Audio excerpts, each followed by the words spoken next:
नवरात्रोत्सव सगळ्या महाराष्ट्रामध्ये मोठ्या उत्साहामध्ये जल्लोषामध्ये सगळे लोक साजरा करतायत। पुण्यामध्ये देखील या ठिकाणी मुंबई ठाण्यात तर नवरात्रोत्सव जोरात असतोच, पण पुण्यात देखील आपण पाहिलं नाना भानगिरे यांनी याचं आयोजन केलंय आणि आंतरराष्ट्रीय कीर्तीचे गिरीश विश्वा म्हणून जे ड्रम वाजवणारे आहेत, ढोलक वादक जे आहेत त्यांना त्या ठिकाणी त्यांनी निमंत्रण दिलेलं आहे। आणि पुण्यात देखील गरबा आणि दांडिया मोठ्या उत्साहामध्ये साजरा होताना आपण पाहतो। ही आपली संस्कृती आहे, ही आपली परंपरा आहे। जसं गोविंदा झाला, गणपती झाले, आता नवरात्रोत्सव आहे, पुढे दसरा दिवाळी आहे।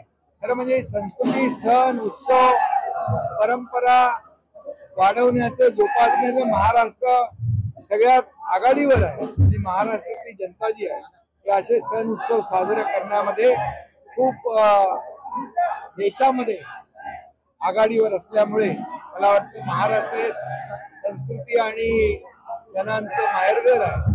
आणि म्हणून आज इथे पुण्यामध्ये देखील मोठ्या प्रमाणावर गरबा दांडिया होतोय आणि सण उत्सव साजरे होतात। याबद्दल मी नाना भानगिरे त्यांचे सर्व सहकारी यांचं मनापासून अभिनंदन करतो आणि सर्व देवी भक्तांचं देखील मनापासून स्वागत करतो। आज मुख्यमंत्री पंतप्रधानांची भेट घेतलेली आहे, राज्यात जी आपत्ती आलेली आहे, काय साधारण केलेलं आहे केंद्र सरकारकडून अपेक्षा? खरं म्हणजे काल पण गृहमंत्री अमित शाह साहेबांना मुख्यमंत्री महोदयांनी आणि मी निवेदन दिलं की आपल्याला या आपत्तीमध्ये, संकटामध्ये शेतकरी सापडले, त्यांना मदत केली पाहिजे। आणि आज मुख्यमंत्री स्वतः देशाचे आदरणीय लोकप्रिय प्रधानमंत्री नरेंद्र मोदी साहेबांना निवेदन महाराष्ट्राच्या वतीने दिलंय की या शेतकऱ्यांच्या, बळीराजाच्या पाठीशी उभं राहिलं पाहिजे। बळीराजाच्या डोळ्यामध्ये आता अश्रू आहे आणि ते पुसण्याचं काम सरकारने करणं आमची जबाबदारी आहे। राज्य सरकार तर पूर्ण मदत करणार नाही, या मदतीमध्ये कुठेही हात आकडता घेणार नाही। थोड्या अटी शर्ती ज्या आहेत थोड्या बाजूला ठेवायला लागल्या तरी त्या ठेवल्या जातील, अटी शर्ती शिथिल केल्या जातील, परंतु शेतकऱ्याचं झालेलं प्रचंड नुकसान जे आहे त्या नुकसान झाले, त्यामुळे शेतकऱ्यांच्या मागे राज्य सरकार उभं राहील। आणि आदरणीय प्रधानमंत्री महोदय देखील नेहमी शेतकऱ्यांच्या पाठीशी उभे राहिलेले आहेत, शेतकऱ्यांना नेहमी मदत केली आहे। शेतकरी सन्मान योजना या ठिकाणी मोदी साहेबांनी सुरू केली आणि दर वर्षाला 6,000 रुपये शेतकऱ्यांना कायमस्वरूपी देण्याचा निर्णय घेतला। तसाच निर्णय राज्य सरकारने देखील नमो शेतकरी सन्मान योजना करून घेतला। त्यामुळे नेहमी शेतकऱ्यांच्या मागे केंद्र सरकार पण उभं राहिले, प्रधानमंत्री महोदय पण उभे राहिले आणि नक्की यावेळेस देखील केंद्र सरकार देखील आणि प्रधानमंत्री मोदी साहेब उभे राहतील। सरसकट कर्जमाफीची मागणी होती, काय म्हणणं आहे, काय सांगतात? नाही, यामध्ये संकट एवढं मोठं आहे की अशा वेळेस शेतकऱ्यांना जेवढी मदत करता येईल तेवढी कमी आहे।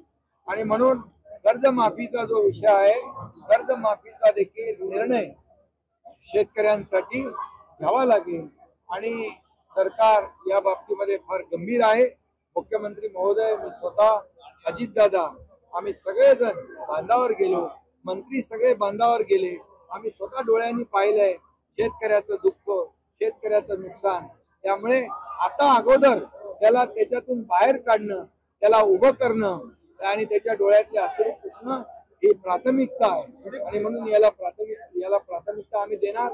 आणि कर्जमाफीचा जो विषय आहे तोही निर्णय सरकार नक्की घेणार आणि शेतकऱ्याच्या मागं सरकार उभं राहणार। राज्य सरकारने एक GR काढलेला आहे, त्या GR मध्ये मोठी चूक केलेली आहे। आपलं बाळासाहेब ठाकरे आपलं दवाखाना संदर्भातलं GR आहे, ज्यामध्ये बाळासाहेबांचं नाव बाळासाहेब ठाकरे असं कशामध्ये राज्य आरोग्य विभागाची नवीन आलाय GR काढलं। तो तर GR जुना आहे ना, जुना ते बाळासाहेब ठाकरे आपला दवाखाना मुख्यमंत्री मी असताना तो निर्णय घेतलेला आहे आणि बाळासाहेब आहेत, ते बाळासाहेबच राहणार, हिंदू हृदय सम्राटच राहणार. त्यामुळे काही तांत्रिक काही चूक असेल, त्रुटी असेल ती दूर